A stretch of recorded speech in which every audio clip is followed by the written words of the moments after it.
Շատ լավ, բարև ձեզ նորից, այսօր ես կխոսեմ հնդեվրոպական լեզուների մասին, ավելի շատ նրանց վերջին հայտնագործությունների և ուսումնասիրությունների մասին։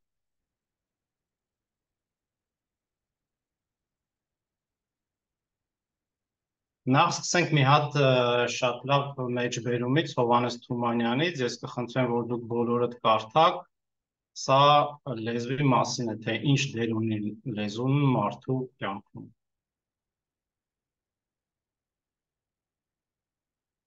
Հուսով եմ կարդացիք, գնանք առաջ, բացի դրանից եկեք տեսնենք հենց հնդեվրոպական լեզուները ինչով են հետաքրքիր, որպեսզի ուսումնասիրենք նրանց։ Հնդեվրոպական լեզուներով խոսում է մարդկանց, ամբողջ աշխարհի մարդկանց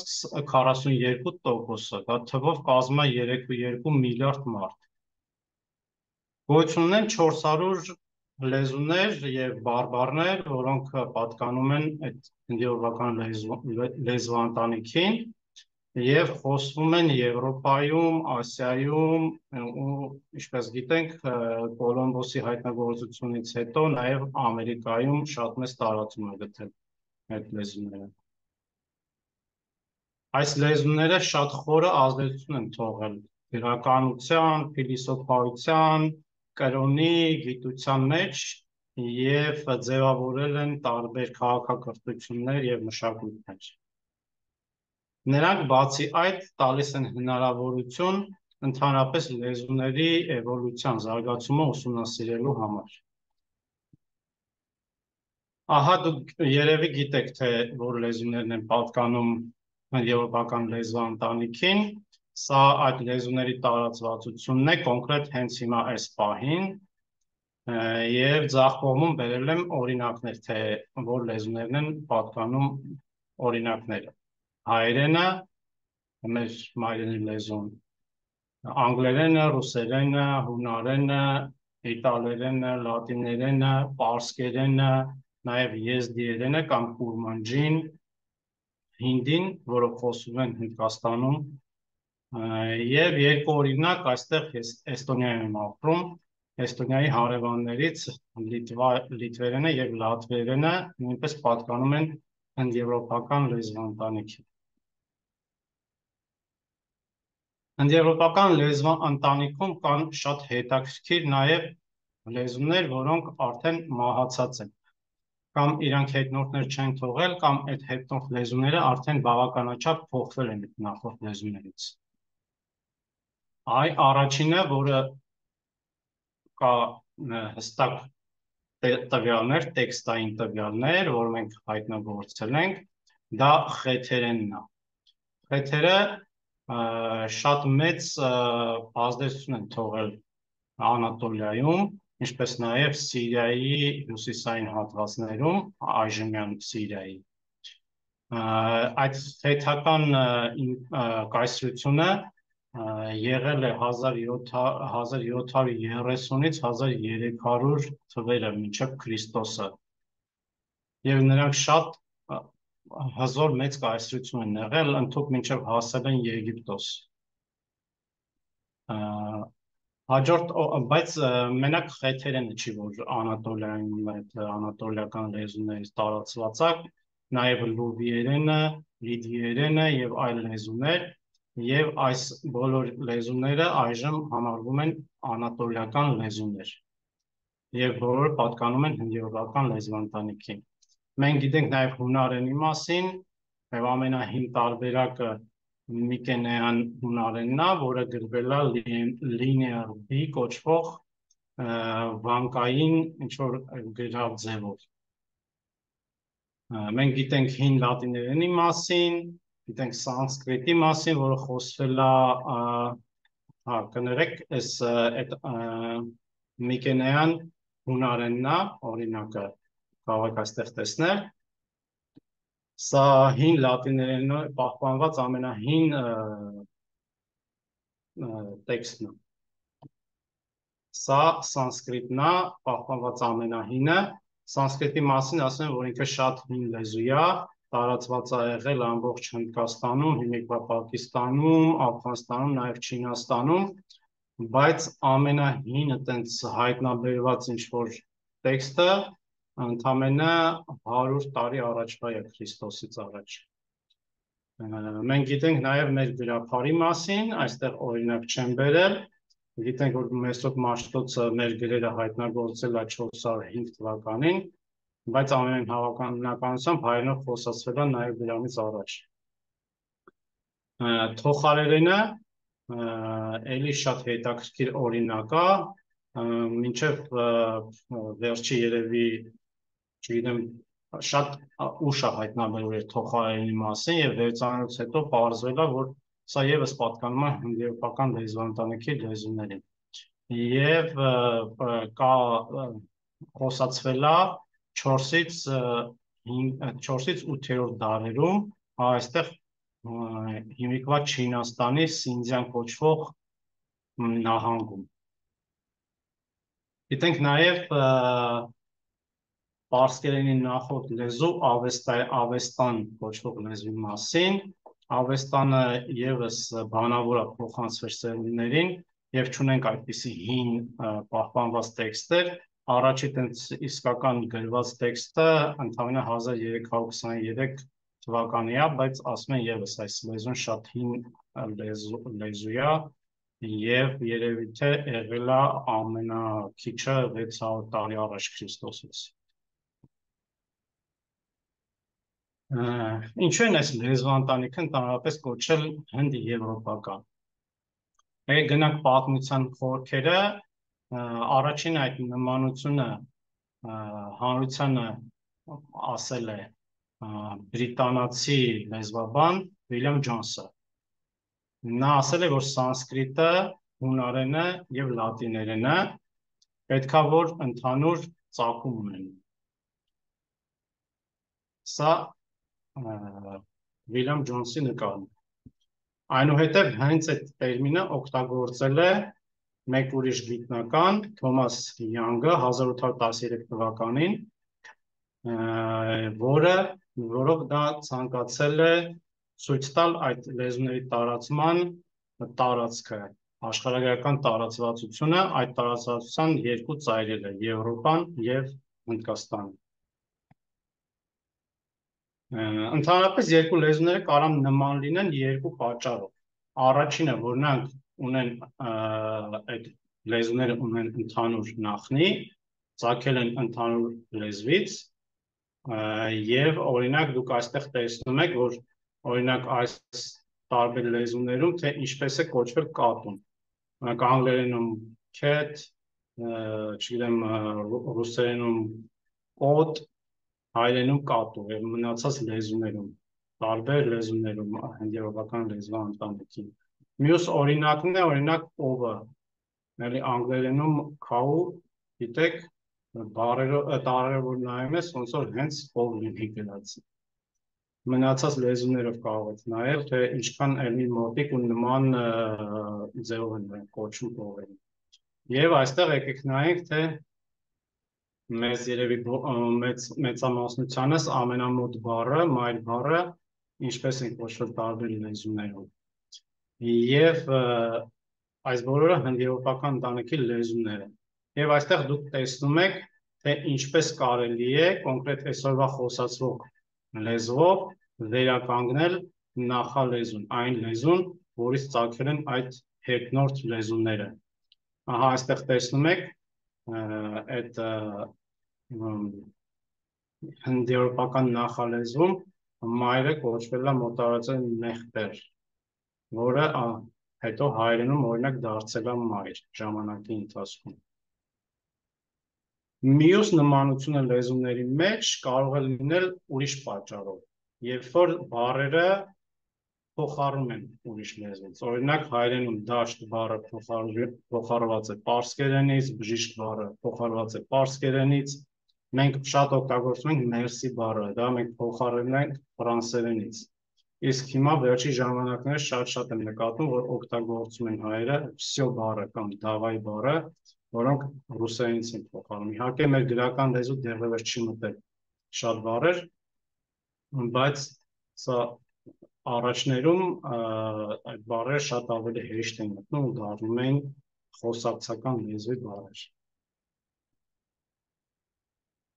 Ինչ է համեմատական լեզվաբանությունը։ Համեմատական լեզվաբանությունը ուսումնասիրում է լեզուները իրար համեմատելով, ինչպես դուք անվանումից կարող եք տեսնել, կռահել։ Դա կատարվում է հնչյունաբանական անալիզով, երբ որ համեմատում են հնչյունները, թե ինչ հնչյուններ են օգտագործում տարբեր լեզուները։ Կատարվում է մորֆոլոգիական անալիզով, որը որ ասենք նայում են, թե բառերը ոնց են կազմում, ածանցները, արմատները եւ այլն, նախածանց, վերջածանց, թե ինչպես են բառերը փոփոխվում։ Երրորդ ձևը դա կոչվում է լեքսիկալ անալիզ, երբ որ հենց բառերն են իրար համեմատում, թե նրանք ինչ ծագում ունեն։ Այդ բառերը, որոնք առաջացել են մեկ հիպոթետիկ նախլեզվից, գիտության մեջ կոչվում են կոգնատներ։ Ուսումնասիրել նաև քերականությունը եւ սինտաքսը, այսինքն նախադասությունները կազմելուց, թե մենք ինչպես ենք տեղավորում բառերը նախադասության մեջ։ Այդպիսով կազմվում է նախալեզուն, որը հիպոթետիկ նախնական լեզուն է, որով խոսել են այդ լեզվով խոսել են որոշ մարդիկ, որոնք հետո ձևափոխվել են ու դարձել են ուրիշ լեզուներ։ Այդ լեզուների կապը իրար հետ ներկայացվում է ավելի շուտ ծառերի ձևով։ Ահա դուք այստեղ տեսնում եք բազմաթիվ տարբերակներ ծառերի, ու եթե պատկերացնեք, թե ինչքան երկար է ուսումնասիրել ես հնդիողական լեզուները, շատ հասկանալի է, թե ինչքան մեծ ինֆորմացիա կա կուտակված։ Ձեզ պետք է ասեմ, որ այստեղ կարևորը ավելի շատ ոչ թե ծառի ձևավորումն է նրա էսթետիկ մասը, այլ ծառի ճյուղավորումները, թե որ ճյուղերը ոնց են իրարից բաժանվում։ Ու տարբեր առաջարկներ կան։ Տարբեր լեզվաբաններ առաջարկում են տարբեր ձևի ծառեր, թե լեզուները ոնց են իրարից բաժանվում։ Բայց երևի ամենա այդպես պահպանողական եւ որ մենք հաստատ գիտենք, որ այդ լեզուները իրարից առաջացել են, ամենահավանականը այս ծառն է, որը նախալեզուն PI-ին իդեպ Proto-Indo-European, այդ լեզուն է, նախալեզուն է հնդիողական։ Գիտենք, որ բաղաթոսլավիկը, բալկան լեզուները, որ ասեցի լիտվերեն ու լատվերենը ու սլավոնական լեզուները, ռուսերեն, ուկրաիներեն, լեհերեն, չեխերեն եւ այլ խորվաթերեն, այսինքն սերբերեն, դրանք բոլորը պատկանում են այս բաղաթոսլավիկ կոչվող ճյուղավորման մեջ։ Գերմանական լեզուները շատ են էլի, անգլերենը, գերմաներենը, շվեդերենը, նորվեգերենը, դրանք իրար հետ պատկանում են մի ճյուղի։ Հետո կա փոքր լեզուներ, հետո կելտական լեզուները, թոխարերենը, որի մասին խոսեցի, որ Չինաստանի Սինձյան նահանգում է հայտնաբերվել, մահացած լեզու է։ Եվ հնդիրանական այս ճյուղավորումը եւս համարյա բոլոր լեզվաբանները համարում են, որ հնդիրանական լեզուները ընդհանուր մի ճյուղից են առաջանում։ Ինչպես տեսնում եք, հայերենը, հունարենը եւ ալբաներենը եւս տարբեր ճյուղերից են առաջանում, բայց շատ դեպքերում հայերենն ու հունարենը, որոշ դեպքերում են հայերենն ու ալբաներենը միացնում են իրար, իբր նրանք նույն ենթաընտանիքի լեզուներ են, բայց այդ բաժանումը նրանց, եթե նույնիսկ իրանց միացնում են, բաժանումը հետո իրարից շատ վաղ է կատարվում, բայց եթե լինենք պահպանողական, հայերենը ու հունարենը պետք է համարենք երկու առանձին ճյուղավորում, որոնք երկուսն սերվում են հնդիողական նախալեզվից։ Սա մի քիչ ավելի ոչ պահպանողական ծառն է, բայց որը ունի շատ հիմքեր կարծելու, որ ճյուղավորումը այսպես է լինեցել, Առաջինը բաժանվել են անատոլիական լեզուները, որոնց մասին ես ասեցի, այդ խեթերենը, լուվերենը եւ այլն անատոլիական լեզուները, ու հետո մնացածը նոր իրարից են բաժանվել։ Ու կարելի է թոխարերենը եւս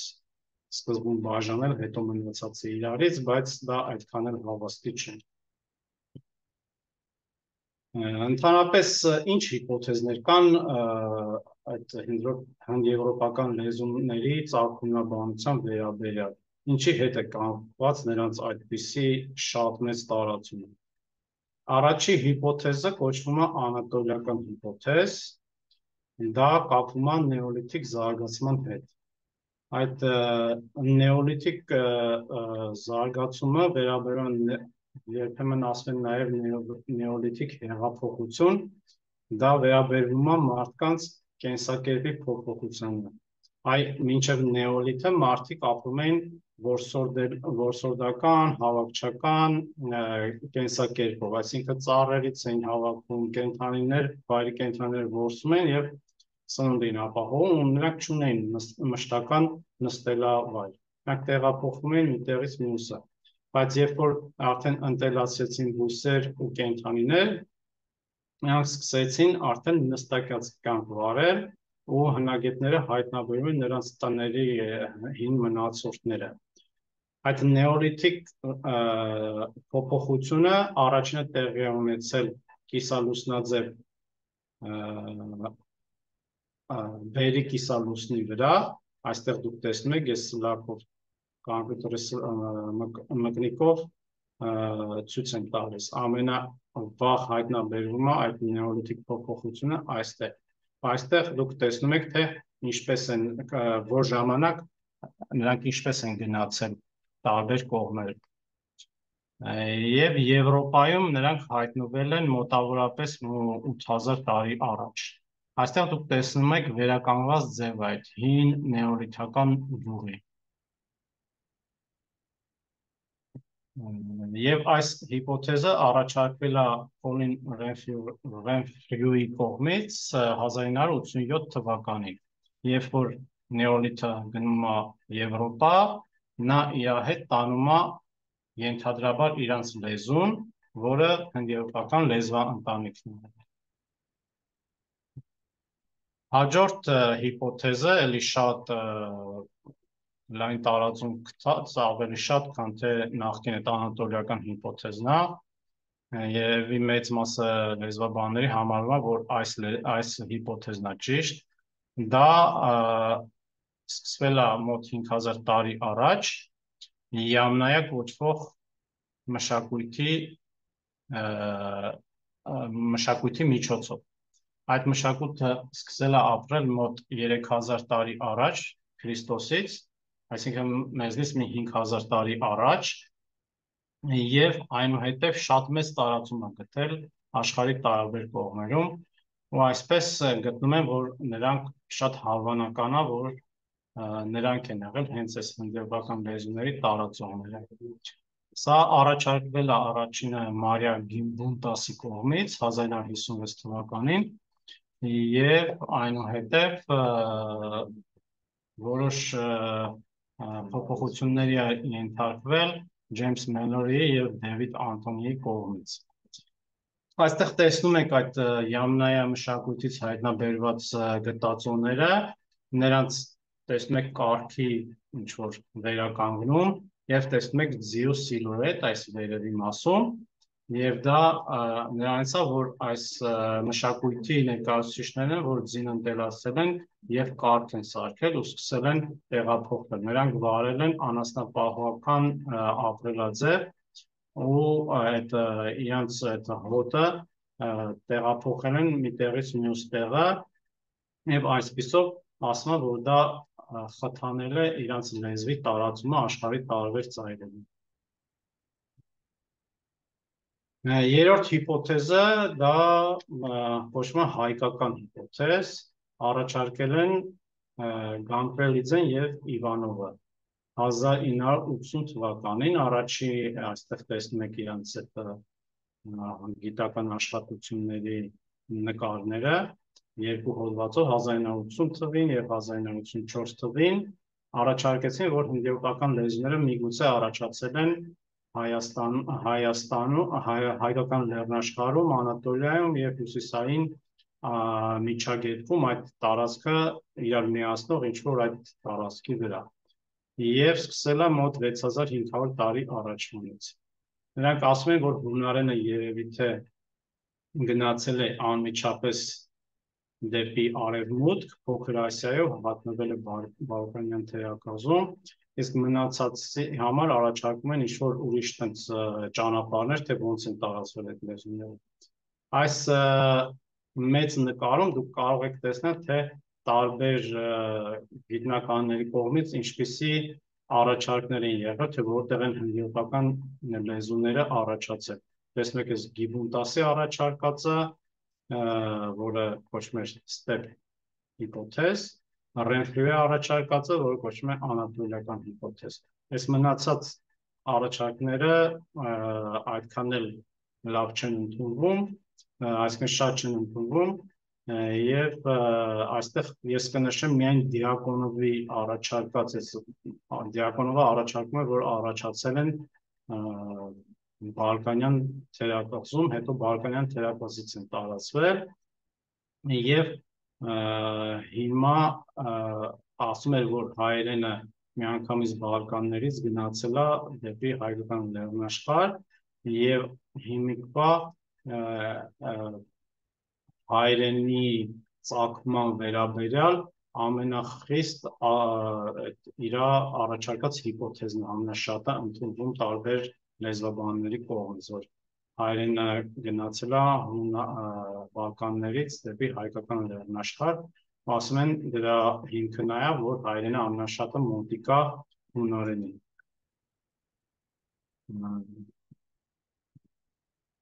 Եկեք տեսնենք հնագույն ԴՆԹ-ն ինչով մեզ կօգնի։ Այս հնագույն ԴՆԹ-ն վերջերս է առաջացել գիտական ասպարեզում։ Դա կատարում է հետևյալ կերպ։ Գտնում են ինչ-որ մի թաղում, ահա այստեղ դուք տեսնում եք այդ Յավնայա մշակույթից թաղումը, որը ունեն խիստ սպეციფიկ ձև թաղման, ուսերը անպայման դնում էին գետնի վրա, բայց ոտքերը կողքի ծալած վիճակում։ Դա նրանց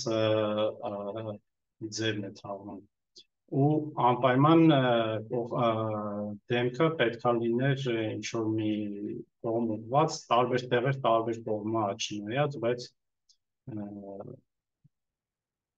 տղամարդկանց եւ կանանց տարբեր կերպ են թաղում, բայց մեծամասնություն թաղումների տղամարդիկ են թաղում իրենց։ Ահա այսպես դուք տանում եք լաբորատորիա, այնտեղ փորձում եք ԴՆԹ անջատել, այդ ԴՆԹ-ն փորձում եք հավաքել, որտեղ նա շատ կտպված է։ Մեր զրույցների ընթացքում Աշոտ Մարգարյանը ներկայացրել է ձեզ հնագույն ԴՆԹ-ի մասին զրույցը, կարող եք նայել մեր նախկին վիդեոների մեջ։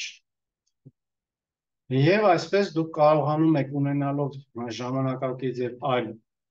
հնագույն ԴՆԹ-ի տվյալներ աշխարհի վրա տարածված, կարողանում եք ասել, թե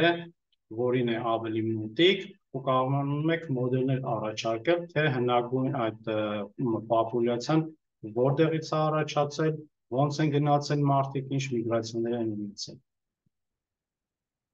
Ամենաառաջին այդպիսի լուրջ աշխատությունը մեծածավալ հնագույն ԴՆԹ-ի, որը խոսում էր հնդեվրոպական լեզվաընտանիքի մասին, առաջարկում է, որ նրանք առաջացել են ստեպում։ Ստեպը այդ տափաստանային հատվածն է, որը Գիբունտասի առաջարկած հիպոթեզն է։ Նրանք 69 Եվրոպային հայտնաբերված 69 կմախքներից, որոնք ապրել են 8000-ից 3000 տարի առաջ, անջատել են ԴՆԹ-ը։ Յամնայան իրանք կարողացել են ասել, որ Յամնայան առաջացել է խառնումից արևելյան Եվրոպայի մարդկանց և արևելյան Եվրոպայի որսորդ հավաքիչներից և ինչ-որ մի պոպուլյացիայից, որոնց ամենամոտը այսօր ապրող մարդկանցից հայերն են։ Այստեղ դուք տեսնում եք այդ իրանց հավաքած նմուշների աշխարհագրական դիրքերը, այս արևելյան ոսոտ հավաքիչները, Eastern Hunter Gatherers, ես շատ հաճախ դրանց ասեմ EHG, խոսքի ընթացքում, որ ավելի արագ լինի խոսքս։ Յամնայայի մշակույթի ներկայացուցիչներից են հավաքել մի 5000 տարի առաջ, այնուհետև Եվրոպայի բրոնզի ժամանակվա ընթացքի ոսկորներ են հավաքել, ինչպես նաև ունեցել են նեոլիթի ժամանակվա եվրոպական ոսկորներ։ Եվ այստեղ դուք տեսնում եք, թե ինչպես են նրանք արել իրենց մոդելավորումը, թե ինչպես են առաջացել ժամանակակից ու հնագույն խմբերը մարդկանց։ Տեսնում եք, որ այս Յամնայայից, որը կանաչ գույնով է ներկված, թե բոլոր եվրոպացիները ինչքան շատ ներդրում ունեն։ Այսինքն եզրակացնում եմ, որ Յամնայան հենց ինքը կամ նրանից առաջացած ինչ-որ մի մշակույթ այդ գենետիկական կոմպոնենտը տարել է Եվրոպա, եւ դա շատ հարմար է, որ բացատրվի, թե ինչպես են հինդեվրոպական լեզուները տարածվել Եվրոպայում։ Եվ այսպիսով նրանք ասում են, որ քանի որ Յավնայան ապրում է այդ Գիբունտասի, Մելլերի ու Դեվիդ Էնթոնի առաջարկած այդ հատվածում, այսինքն Սև ծովի եւ Կասպից ծովի միջև Սև ծովից հյուսիս ընկած հատվածում, որտեղ հիմա Ուկրաինան է եւ Ռուսաստանի հարավը, այդտեղից են ամենայն հավանականությամբ գնացել հնդեվրոպական լեզուներով խոսացողները։ Ահա նրանց այդ առաջարկը, Յամնայան տեսնում եք որտեղ է եւ նրանից առաջացած Corded Ware կոչվող մշակույթը որտեղ։ Հաջորդ աշխատությունը էլի Nature ամսագրում տպագրված նույն թվականին, էլի 15 թվականին, մոտավորապես նույն բաներն ասում, բայց պետք է այստեղ հասկանանք, որ իրանք չունեն այդ աշխատանքում դեռևս չունեն այդ Eastern Hunter Gatherer կոչվող մարդկանցից նմուշներ։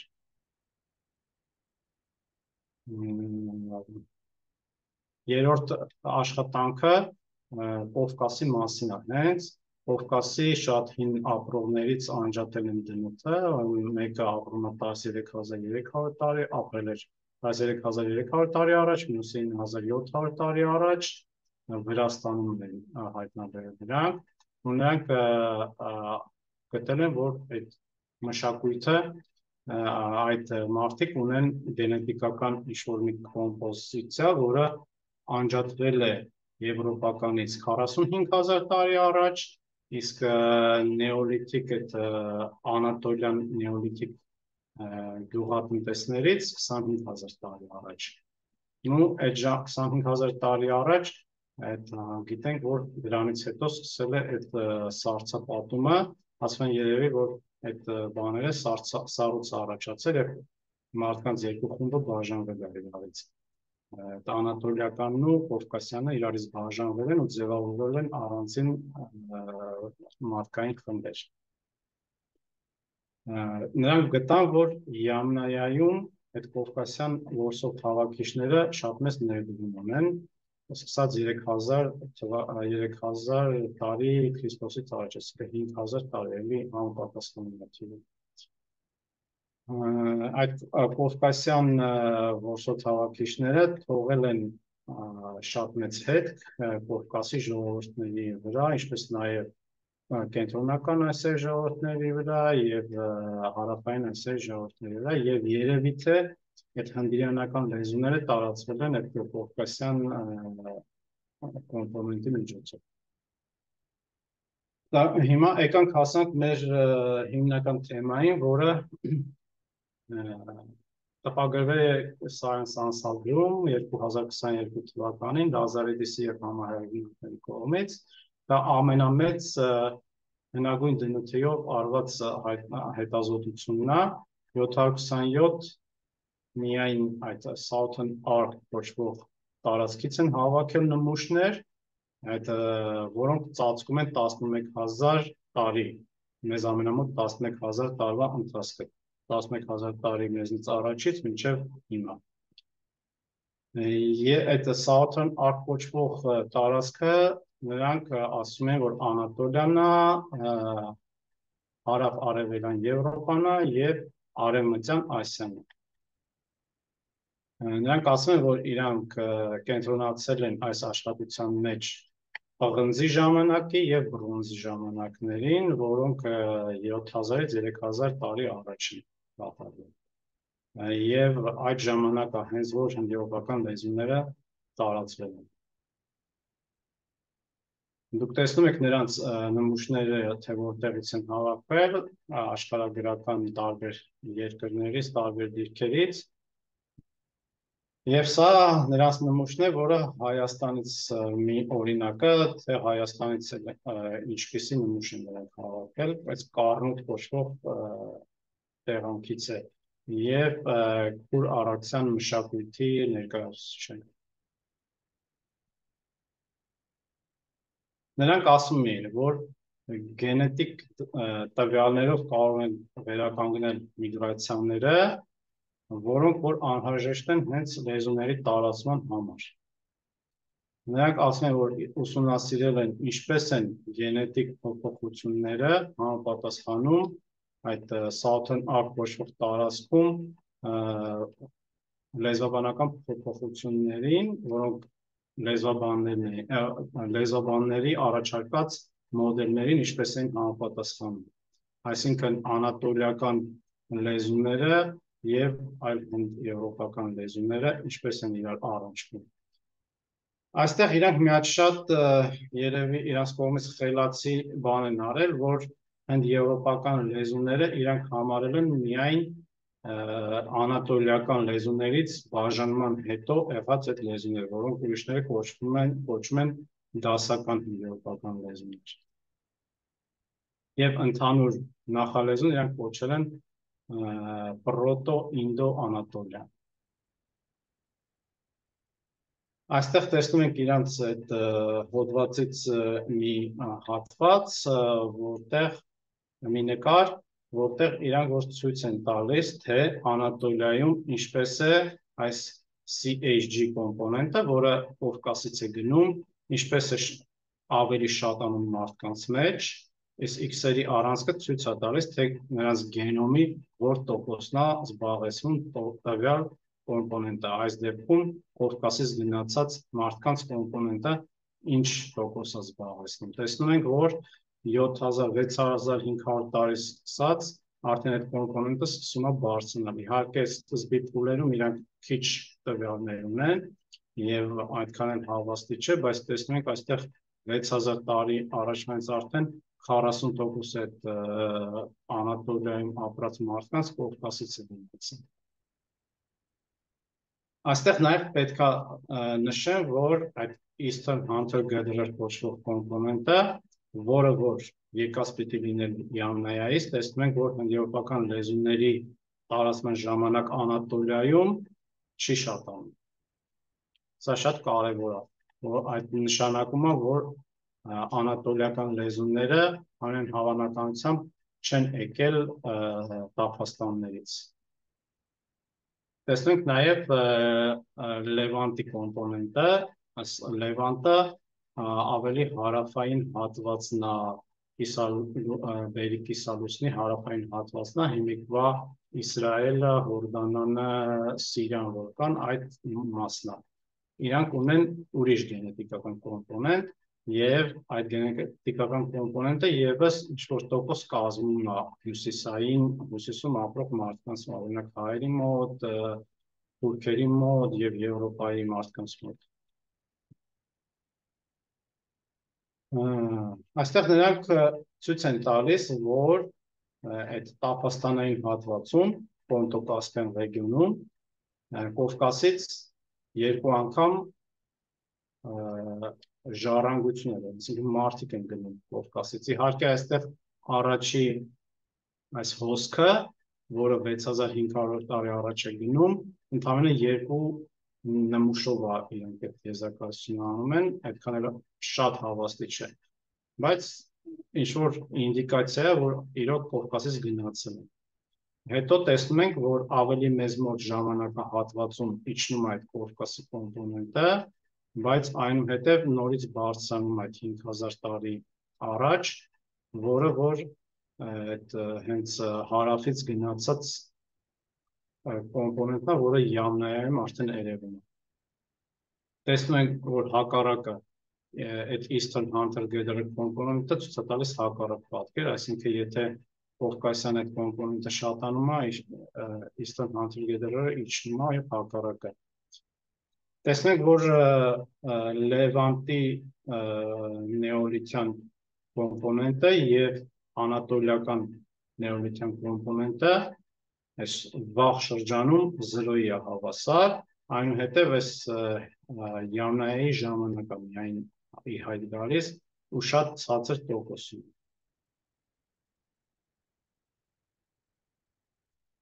Նրանք նաև ցույց են տալիս, թե այս տափաստաններից ինչպես են գնացել մարդիկ Բալկաններ, այսինքն հարավ-արևելյան Եվրոպա, արդեն սկսած 4800 տարի առաջ, ահա այստեղ մենք տեսնում ենք այդ Կովկասյան կոմպոնենտը արդեն Յամնայայի հետ, որովհետև նույն պատկերը տալիս են նաև այս EHG կոմպոնենտը, իրար հետ միասին ինչ-որ մի խմբի մեջ, այսինքն մարդիկ, որոնք ունեցել են այդ երկու կոմպոնենտներ, իրանց ժառանգության մեջ, իրանք տարել են այդ լեզուները դեպի հարավ-արևելյան Եվրոպա։ Այստեղ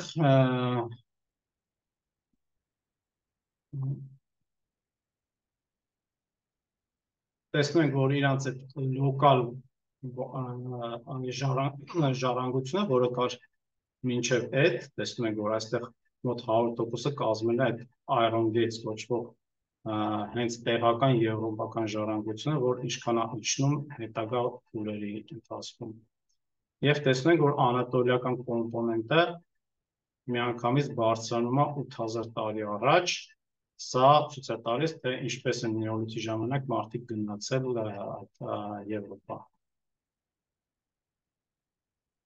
Այստեղ Հայաստանի մասին երևի ձեզ ավելի շատ կհետաքրքրի այս պատմությունը, քանի որ Հայաստանի մասին է։ Մենք ունենք տվյալ, որ Հայաստան EHG կոմպոնենտը եկել է 2 անգամ։ Ահա այստեղ տեսնում ենք, որ այդ EHG կոմպոնենտը մի անգամ գալիս է մոտ 6500 տարի առաջ, պղնձի ժամանակահատվածում, այս տվյալները RNA-ից են, RNA-ի քարայրի տվյալներն են, այնուհետև իջնում է հյուրարաքսյան մշակույթի ժամանակ այդ EHG կոմպոնենտը իջնում է, այնուհետև շատ ավելի շատ երևում է այդ Յամնայայի ժամանակահատվածում, այսինքն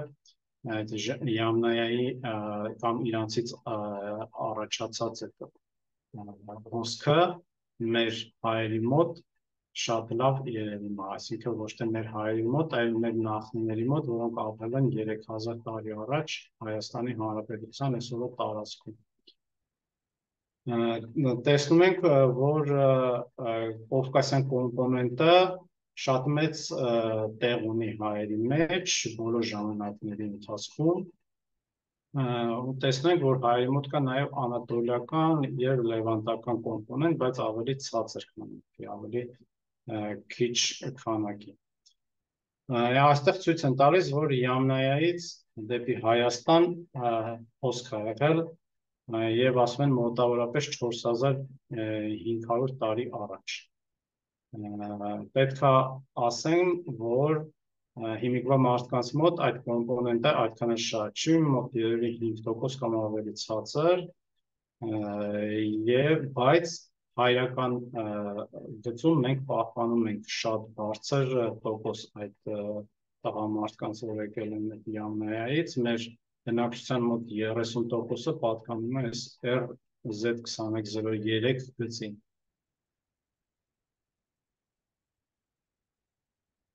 ու այստեղ շատ կարևոր տվյալ է, որ բալկանյան այդ hunter gatherer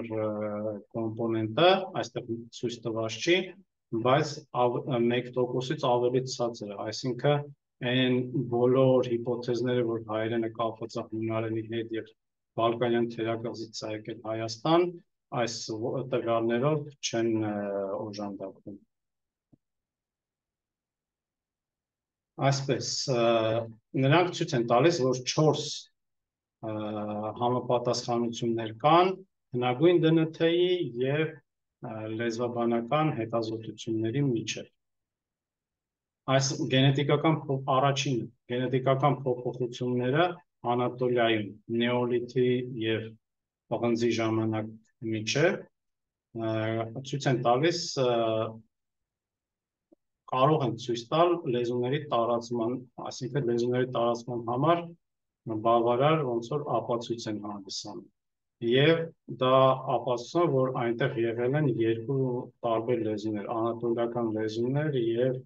հաթիկ կոչվող լեզուն, որը հնդիոպական լեզու չի, բայց տվյալներ կա, որ հաթիկ լեզուն մենք գիտենք ինչ լեզու։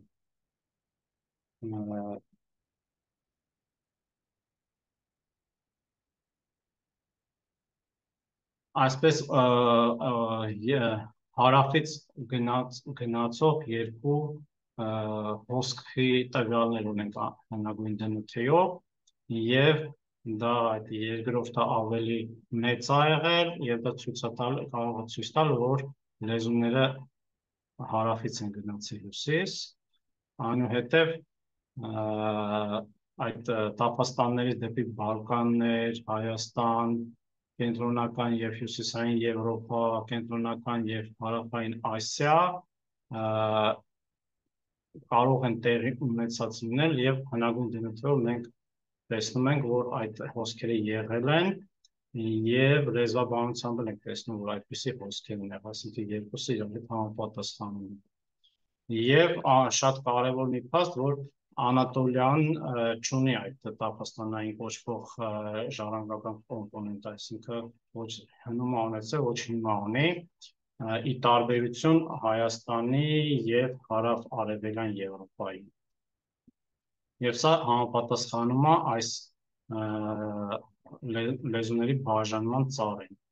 որը լեզվաբանների կողմից առաջարկվել։ Եվ իրանց առաջարկած այդ բոլոր արդյունքները այսպիսի մի նկարով նրանք ներկայացրել են Science ամսագրում։ Տեսնում եք, որ այս կապույտ կոմպոնենտը Կովկասի կոմպոնենտն է, որ գնացել է Անատոլիա, բացի կա երկու հատ, որ գնացել է կապույտը եւ այս դեղինն ու նարնջագույնը, որոնք գնացել են դեպի Յամնայա, այնուհետև Յամնայայից հետ գալիս է այդ խառնված կոմպոնենտը, կապույտ կարմիր կոմպոնենտը նորից հետ Հայաստան, որ իրենք ասում են, որ Հայաստանից է բերել, տափաստաններից են բերել հայերեն լեզուն, բայց նրանք ասում են, որ այդ հնդ-եվրոպական լեզուները կամ իրանք ինչպես կոչվում են հնդ-անատոլիական լեզուները առաջացել են հարավային Կովկասում։ Ինչքան ժամանակ ունեմ, քիչ։ Մյուս աշխատությունը այս տարի է հրապարակվել Science ամսագրում, դա կոչվում է Computational Linguistic այդ ոլորտը, այսինքն նրանք ստատիստիկական հաշվարկներ են անում, որոնք կատարվում են շատ հզոր կոմպյուտերների միջոցով, ուսումնասիրում են լեզուները։ Նրանք ասում են, որ իրենք նոր մոդել, նոր framework են կիրառել, այս Bayesian phylogenetic մեթոդը, ինքը շատ հզոր մեթոդ է ստատիստիկական, եւ ընդլայնել են իրանց տվյալների բազան, որը ընդգրկել է 161 հնդիոպական լեզուներ։ Նրանք ուզեցել են տեսնել այդ անատոլիական եւ տափաստանային վարկածների կներեք թվերը հակառակ են դրանց անատոլիական եւ տափաստանային հիպոթեզների ժամանակագրավությունը համապատասխանում է, թե չի համապատասխանում իրանց այդ առած հետազոտություններին։ Այստեղ նրանց ծառն է, տեսնում եք, որ իրանք գալիս են այն եզրակացության, որ եվրոպական լեզուները բաժանվել են 8120 տարի առաջ եւ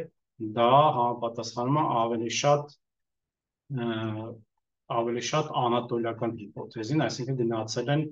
նեոլիթի ժամանակ։ Բայց ասում են նաև մեր հնագույն դնթերը, որ հայտնաբերվել է, որ 5000 տարի առաջ հարավից գնում են դեպի Տափաստաններ, դրա համար մեր լեզվական տվյալները դրանք չեն համապատասխանում, լեզվական տվյալներով ավելի շուտ պետք է գնացած լինեն այնտեղ, ու այսպիսով նրանք առաջացնում են մի հիբրիդ մոդել, որոնք այդպես կոչվում են հիբրիդ մոդել։